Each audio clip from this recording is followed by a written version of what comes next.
Merry Christmas po sa ating lahat. Nandito ang ating mayor po at ang ating congressman po para po magbigay ng pagmamahal sa ating lahat.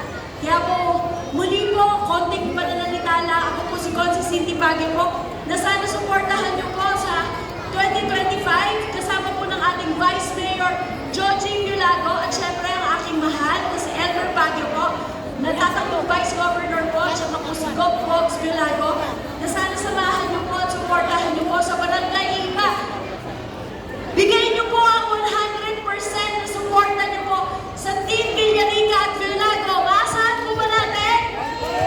Yes, maraming salamat po. Kaya muli po, ito po ang inyong Consi Cindy Baguio po, number 15. Basta po Baguio, sigurado ang serbisyo. Magandang hapon po sa atin.